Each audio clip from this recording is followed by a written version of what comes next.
What's up, Uyghur Nation? I'm Zlala. Oh, I forgot how we introduce ourselves. I haven't done this in so long.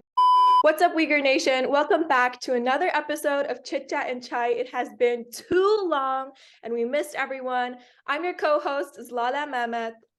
And I'm your co-host, Nurbari Kelpin. Today, we are joined with a very special guest. Do you want to introduce yourself a little bit? My name is Habibullah Abdul Karim. It's my very long name.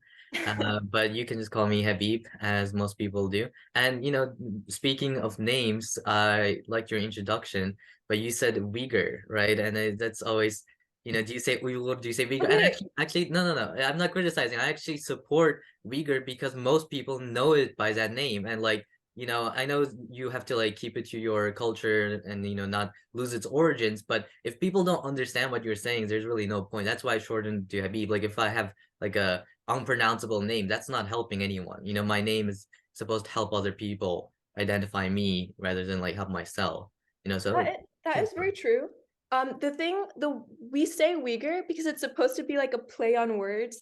Especially in like the Northern Virginia youth community. There's like this kind of joke that goes around where we call ourselves like Uyghurs and we spell it differently. So we spell it like Weegrs. Like it's supposed to be a play on the words, but like I totally agree. It's important to like, make sure that the Uyghurs are known first. But I do want to say that it's important to keep your roots.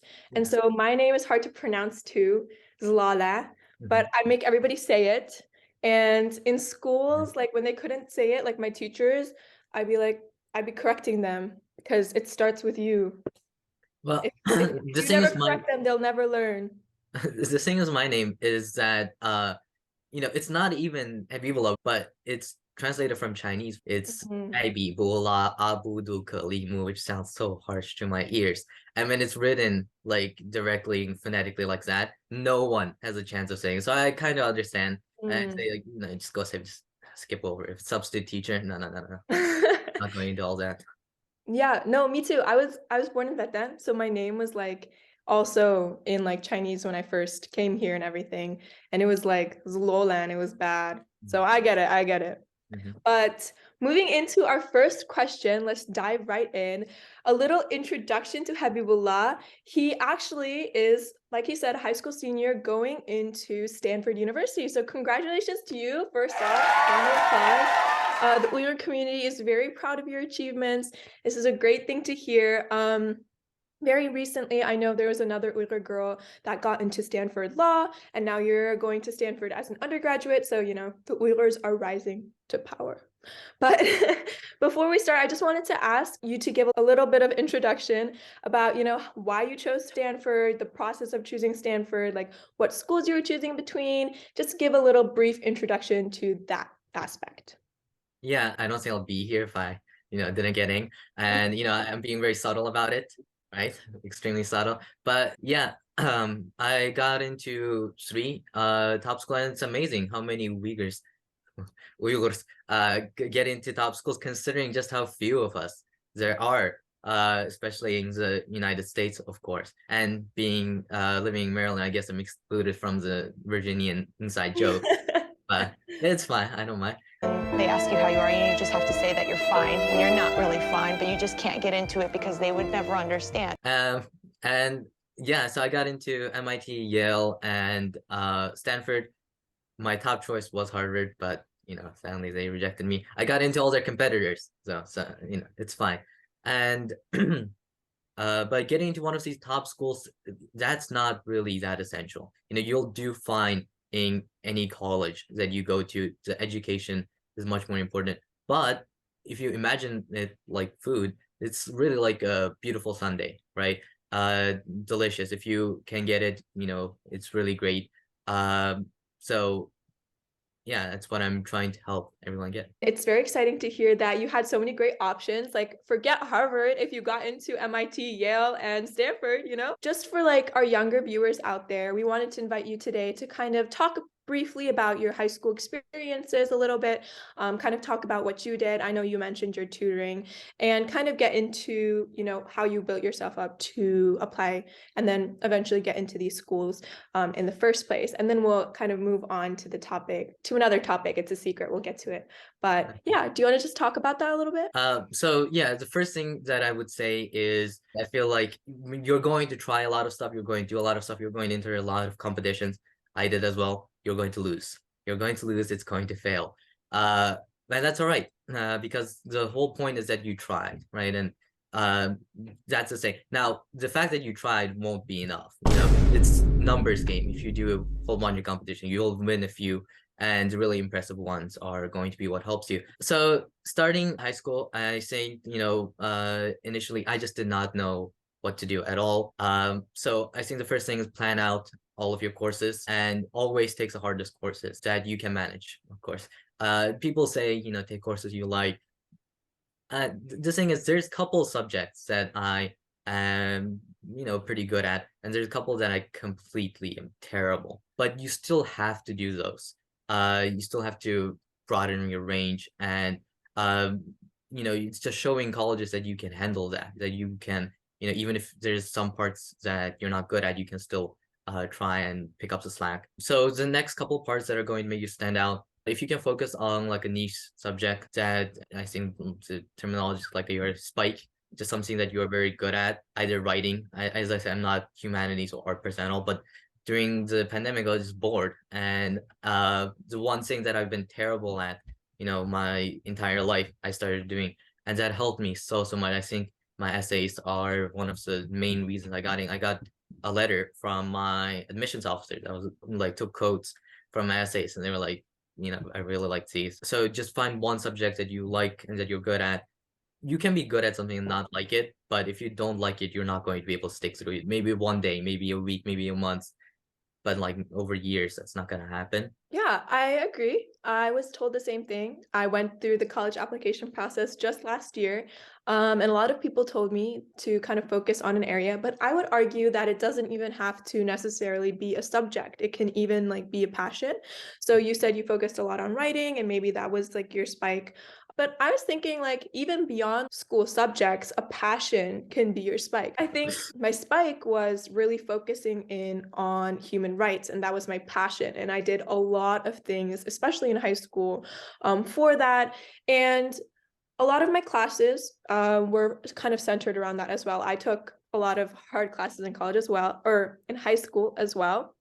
But I took a lot of classes like, for example, AP Human Geography, or AP Comparative Government, that really centered around my passion, which then, kind of crafted and put my application together. But that's so interesting that it was writing that you think got you into your colleges, because I hear these days a lot of people are like really obsessed with their stats, their grades, their GPA, this and that.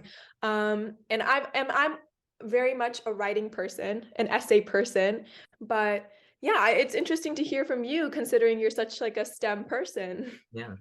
So You've been you kind of quiet, mentioned- Betty. Oh, I was Oh. about to call you out. I was about to call you out for being so quiet.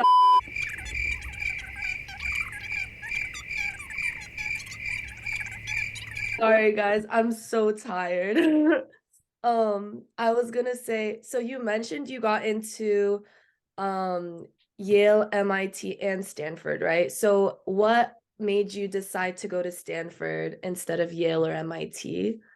I think MIT was the first one that I was accepted into, and I was teaching a student Wow. when the decisions came out. So I was, teaching them talking, and I knew, oh, it's coming out at 7. So I just clicked on it. I saw the confetti. I'm like, I'm good. That's enough for me. How are you not nervous? Like, You're so until my chill with first decision everything. came out. Yeah, until my first decision came out, I was like freaking out. I was like, oh my God, like what if I don't get in anywhere? Like, and I know MIT comes out like really late, like March 14th, right? Friday. So you just waited until then? That's really long. Yeah, I was completely prepared to not go to college. I was like, I'm not getting Wow. in. There's no chance. And the reason is like, oh, if I don't get into UMD, which everyone at my school got into, literally. I have no chance anywhere else. But apparently they have this really incredibly stupid thing called like yield rate that they try to keep, which I know like a lot of I didn't hear about it. It blew my mind that colleges would even think of doing something so devious. Which is, you know, if they Yes. say, yeah, well, if they think you're too good, they reject you. No, Which, I know. I heard of that too. I have a friend who was rejected from Virginia Tech because of that. Mhm. Yeah, I know people who've gone into Princeton and not into UMD. You know, maybe not getting into UMD is a good sign, I feel like. Hey, Um, UMD's CS department is really good. My dad used to be a professor there, so I have a special place in my heart for UMD. let's look at this. There was a computer science Oh, competition that we did. You know, if you live in the DMV area, I would really recommend it. It's like one day. The questions are pretty hard, I feel like, but you get man, $800. Yeah. You get $800 and then mug. you're just pulling out victories left and right. You know, who knows what you're gonna say next? I won the Nobel Peace Prize. Well, I'd be holding it. I'd be holding, parading around. Yeah, in the back. It's just hung up in the back. Like, oh, by the way, Yeah. I didn't mention, but Yeah, who cares about Malala? It's just right behind yeah, me. it's you now. Yeah. No, I feel like actually we would really should win Nobel Peace Prize. Like we were nominated Yeah, actually. we were nominated. The Human World Uyghur Rights Congress Commission. was nominated this year. Yes, yes. Maybe one of us is next. Maybe, yeah. Oh yeah, I think the question was how did you choose, right? Between the three. Oh, yeah. This is what happens. This is annoying brain. Okay, so in my opinion, I think like I read somewhere that MIT is the most desired school by students this year, and they put on the same level. I went to they have a campus preview weekend, which was actually like pretty fun, but I went and I was not impressed by the campus at all. I was like, I'm going here for 4 years, like it was really Dang. I hated it so much. And I think on my way there, that's when I got my decision for Stanford. And I was like, MIT is better for STEM and this, so I'm probably going here, but I really dislike the campus. And so it actually like made me want to go there less, lowered my expectations, which is I think like very contrary to the popular opinion. Um, and then I went to Pretty Stanford. much so. Who has ever in the history of human life said that they hate MIT? It's so ugly. It's so incredibly ugly, and the dorms are small, and the food is bad.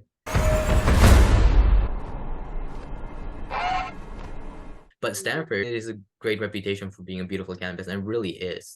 And I thought, 4 years, I'm going to be much happier here, and if I'm happier, I'll work better. We did have another question we wanted to ask you. Mhm. A lot of students, Uyghur students who get into good schools or just get into schools in general, within the college application process, almost all of them talk about their Uyghur identity and the Uyghur crisis in their essays, which is not something that to blame them for. Like, that is a part of our culture, a part of our identity that makes us different than anybody else. Like, who else can say that they are suffering genocide or that their family members are victims of a genocide?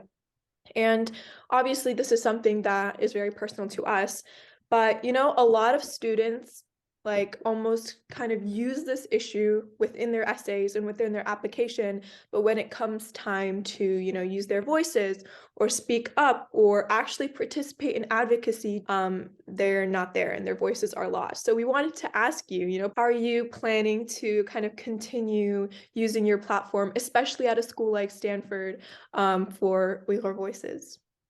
Yeah, I was so hesitant when writing my essay. I had a lot to talk about. I think that if it really impacted you, like if you were born in the United States, you can talk about your culture, like the world that you grew up in, like how your parents, and if you were born in Bataan and you know you were old enough to recognize what was happening. Like I talked about like seeing we were in the middle Urumqi hospital, which is when the riots broke out.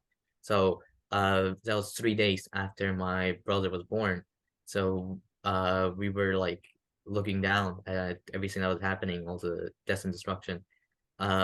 So if something like that happened to you, then yeah, obviously, there's, you can't bury these stories. You can't be silent about them. I think it's almost your responsibility to do that. I don't fight for Uyghur rights to bolster my college application. Fighting for Uyghur rights will be the application of my college education. And that's my whole point. When I wanted to apply to these colleges, I was thinking, oh, using this will be my platform. Like I'm using them as tools, kind of. And I would even say that, like, especially Uyghur students shouldn't stray away from talking about the Uyghur issue because they're afraid of it being a sob story. But it's like what you turn it into, like every single Uyghur person, whether they're born in America, whether they're born in Vatan and have come here, they have a connection to the genocide. I don't think like students should stray away or kind of hesitate to write about these things because, they don't want to seem like they're crying for attention, they're trying to make a sob story out of it.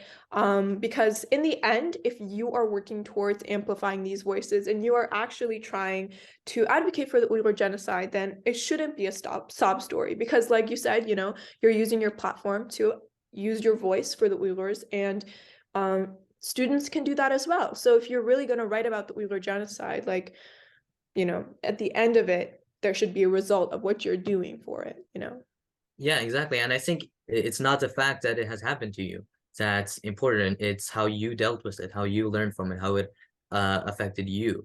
And that's one of the tricks. I think if you can make your admissions officer laugh, you're almost like guaranteed to get in, because they read so many of them. If you can actually make them, that's a huge deal. And that's difficult, because a lot of things that seem funny to you won't be funny to other people. That's what I've learned. For MIT, they have like a mid-year report, like that you have to update your grades and like what you've done so far. So I wrote like this long essay about like all the competition I did. I'm like, I hate this so much. So I delete all of it. I just added this really stupid, really corny joke, and it didn't get me rejected. It works. It's really showing who you are, right? Joke. What was the joke? Okay, you're going to cut this. It's terrible. No, what was it? No, I mean, it got you into Stanford. MIT, but yeah. Oh, MIT. Okay, so I'll tell the joke, okay? So there was a boy, and his lifelong dream growing up was to drive trains. He loved trains, toy trains, playing with trains. He just loved everything about trains. When he grew up, that was his only dedication. He got his dream job of driving trains. So when driving trains, it's, the most exciting part is going really fast. So he would go, like unnecessary fast, like speeding a lot. And one day, unintentionally, he killed someone.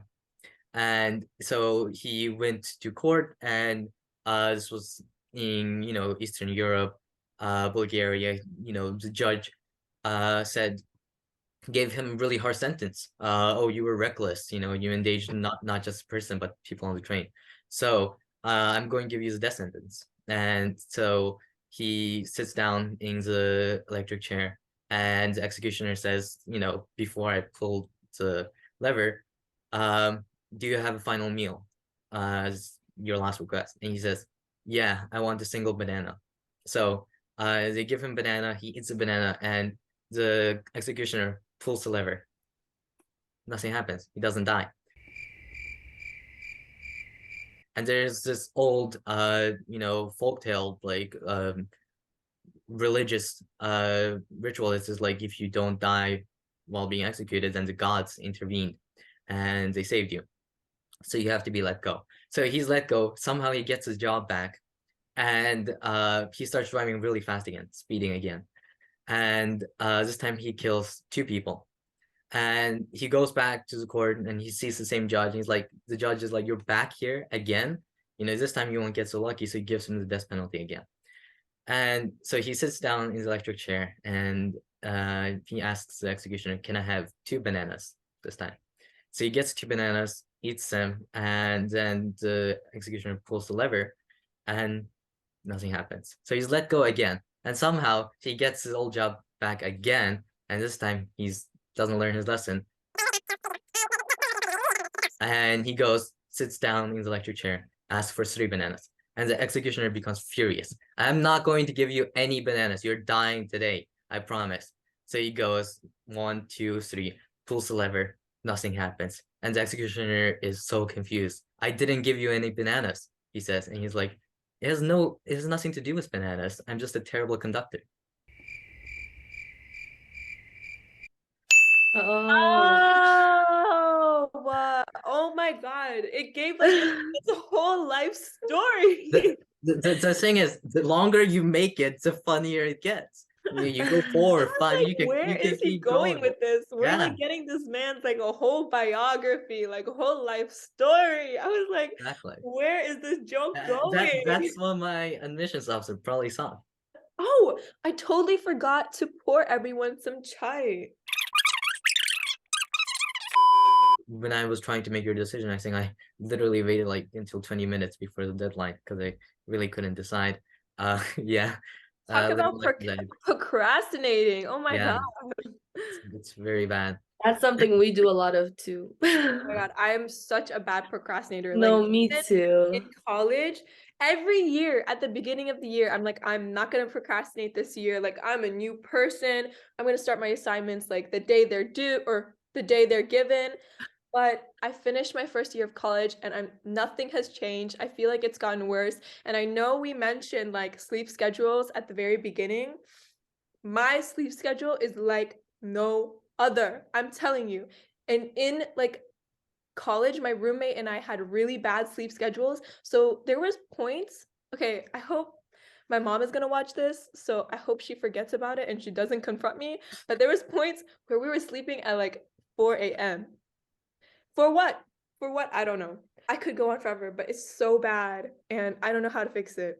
Well, Really? I feel like for me, once I came back home, my sleep schedule got fixed. Like at school, guys, like I'm telling you, sometimes I wouldn't Oh, sleep she till would like sleep later 7 or than 8. me. She would It's sleep 7 later or than 8 a.m. when And would then you I wake would up? wake up, go to classes. Everything was so imbalanced. And then I was like, you know what? During summer break, I have to get my life together. I'm gonna eat healthy. I'm gonna eat my 3 meals a day on time. I'm gonna sleep on time. And the day I got back home, I was in bed by 11 p.m. and I woke up at 11 a.m. the next day. 12 full hours of sleep. No, yeah, I think being home makes that worse for me. Because during the week, you get up, I get up at 6 every day, and so that automatically like just makes you crash by the end of the day. So by Friday, I would be sleeping at like slightly more normal, like 12 or 1. And then but during the weekend, yeah, I'd sleep like 12 hours. And then the next night I wouldn't be tired at all. So, sleep at 2, 3. And Mondays just so bad. Wait, I actually have another question. So, finally. but like, okay, so you know how like I mean, obviously like other families are like this too, but I feel like especially in Uyghur families I mean, the majority of the parents really emphasize their children's education, right? Especially like since they came all the way here, raised us here, whatever, whatever. So I wanted to hear your thoughts on like what you think about um parents and their relation to like our education and how that impacts our ability to be successful up to college. I mean, obviously in college, that's when we kind of go our own separate ways. We're on campus at whatever schools we're at and stuff. But like, what are your thoughts on that? That's one of the main determinants of like why so many Uyghur students get into these top colleges, like just by statistics. I think they have like 3, 4% admissions chance, and there's only 10,000 Uyghurs, but like 2, 3 of them get into these top colleges every year. So I think parents play a big role with that.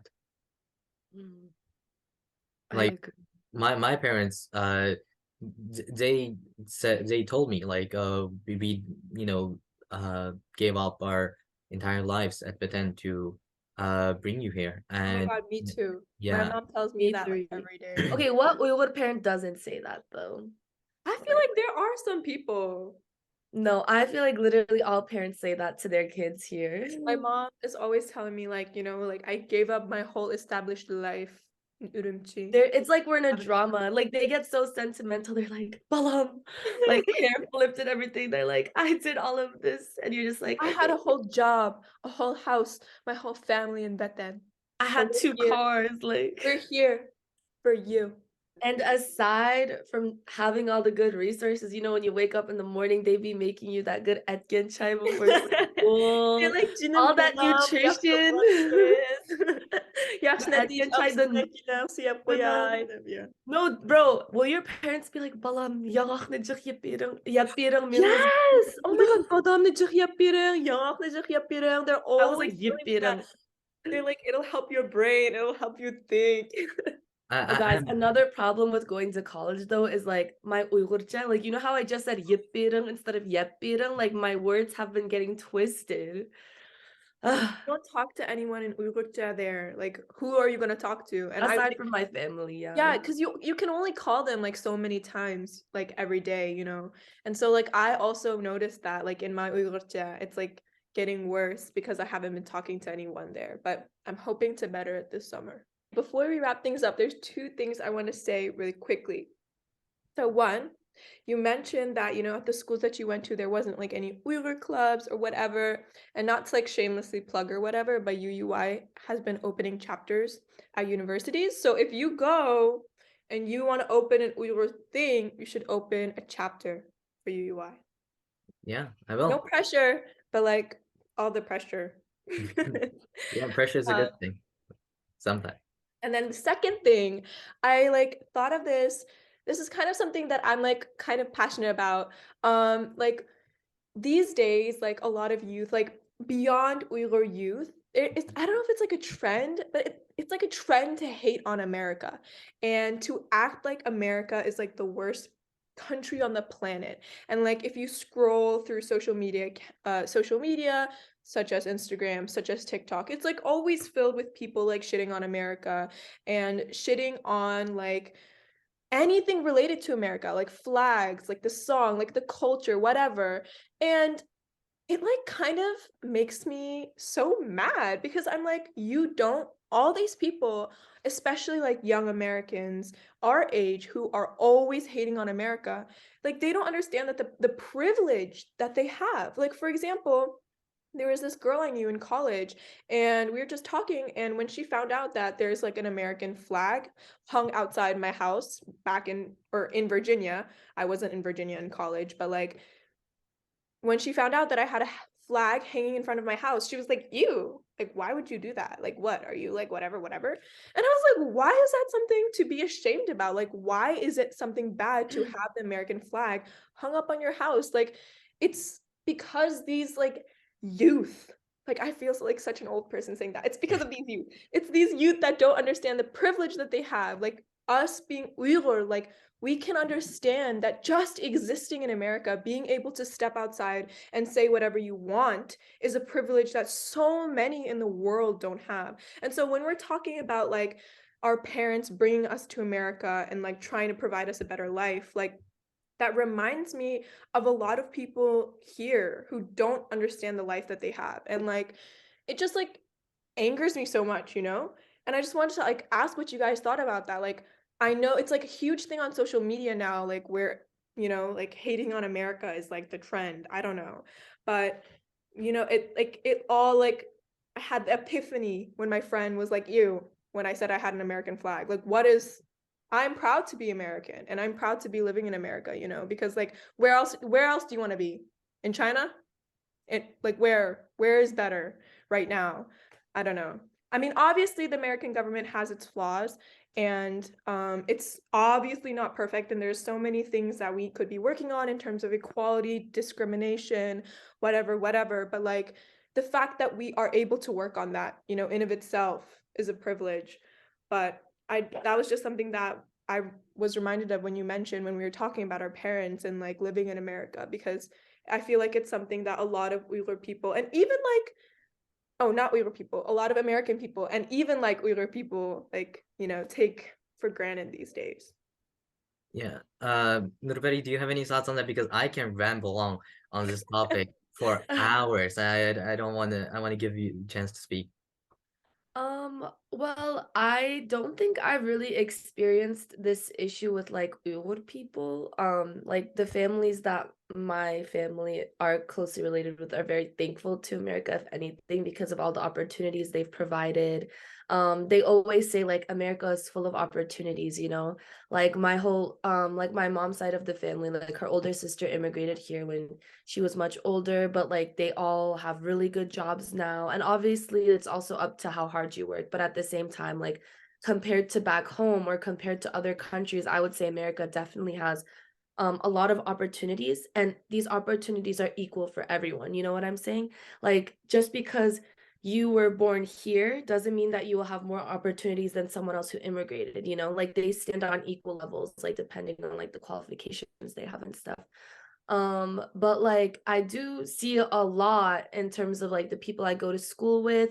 Like, one small thing will happen, and they'll be like, "Oh my gosh, like, America this, America that." I just also think it's because they haven't experienced what we experience. They've just like, you know how like spoiled people are. You know what I'm saying? Like for example, like they've never experienced hardship. So when one small thing comes their way, like they can't handle, they're like, "Oh my gosh, like I hate everything. I hate Literally. this." But Like the like they, comment sections of like yeah. social media.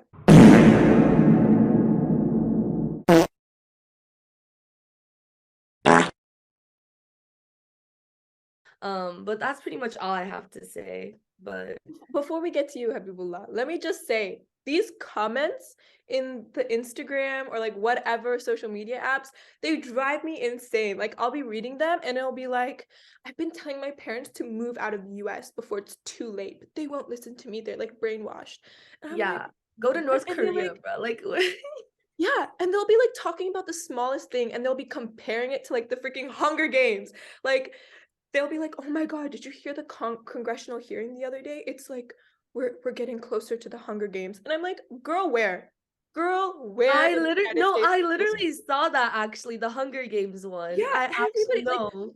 everyone's trying to make America out to be like this dystopian reality where it's getting worse and worse and like fictional novels. And like that's just not the case. And I feel like when people say that, they're so like encapsulated in their own bubble that they don't understand what's actually happening in the world. I actually read a comment one time that was literally like, when teachers ask me to write current event news articles, I feel ill when I read about what's happening, so I can't read about it. And I'm like, girl, like you're reading about it. This is actually happening to people. Like it makes you ill to read about it. Like what? I don't know. So I like always read these comments or see these things on social media and I'm like, what are you even saying? Like, you know, like grow up. Like open your eyes to something that's like beyond just your scope of vision. It just makes me so mad. Yeah, there's Hanlon's razor that I'm going to butcher really badly, but it says never attribute to malice that which is adequately explained by stupidity. Adding on to what Naferi said, like a lot of people haven't been outside of the United States. They haven't experienced different country. When you ask someone what is like an idealized version of like society that's like really, romanticized, say Paris. There's something called Paris syndrome, which is when people go to Paris and actually see the streets that smell of urine. So that's what, we're hearing the people they haven't learned about just how valuable, how difficult the Enlightenment values are. I think one of my essays was about Whoa, the camera how Oh, settlement changed. changed. you were so Whoa. passionate yet that even the camera couldn't handle it. And The camera was like, yo, I gotta adjust to this. 1 second, let me plug it in. I'll be back. I started laughing too hard in the middle and my mascara got in my eyes and my eyes have been like watering this whole time. So if I just start like streaming later, just know. Girl, this is why you use waterproof. No, but the waterproof is so hard to take off. I'm like That is rubbing it at the true. end of the day. But that's why you get the makeup removing balm. You just go Like like the oil.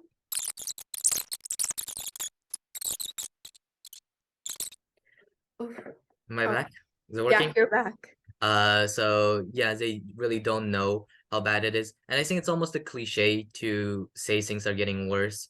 Doomsday predictions have been happening since the beginning God, of I time. have been keeping up with that.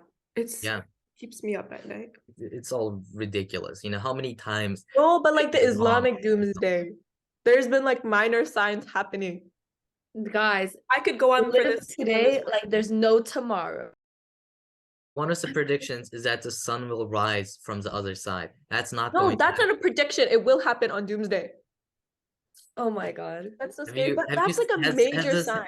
has the Earth stopped spinning and gone the other way yet? Is that going to happen? No, that's okay. Like no, like Guys, I'm in the immediate future. scared. Can we I mean, stop talking about this? No, no, okay, so that okay, what you're talking about, the sun rising from the opposite side, that in like Islam, that's a major sign of doomsday. So right. if that happens, like once that happens, there's no atoning for your sins. Like there's no more, you can't even read the Quran anymore. It's like done, you know? It's like you're done, It's with whatever so you have dramatic. on both your arms. So that's like a major sign. Biggest issue is the Uyghur issue. And if you alienate people, if you stand on one side of the political aisle and talk bad about the other, well, you need support from as many people as possible. And we have enough enemies, we have enough hated. We're probably the most oppressed group in the world already. We need as much help as we can get. I think that is a very perfect note to end our episode on. You know, we want to stay united. We have one common enemy, the Chinese government, Yes. that is committing genocide against the Uyghurs. So, you know, all the Uyghurs, as you said, should stick together. I would like to they- add one last point. They're not just the enemy of the Uyghurs. If you look at it, the Second Cold War is happening. They're almost the enemy of the world, right? They're corrupting politics in African countries, in Germany, you know, the Chancellor of Germany, when they went, in the United Nations, they're basically untouchable, even though they're terrible dictatorship, worse than debt North Korea. traps. Don't forget about the debt traps. Like Exactly. Sri Lanka went bankrupt because of the Chinese government's debt traps. But that is a wrap. Thank you so much for joining us today on this episode. We covered so many topics, and I hope a lot of youth can learn from you and your experiences, especially those applying to colleges in the coming years. But okay, it was nice meeting you. It was really nice meeting you guys. It was nice Bye. meeting you. Bye.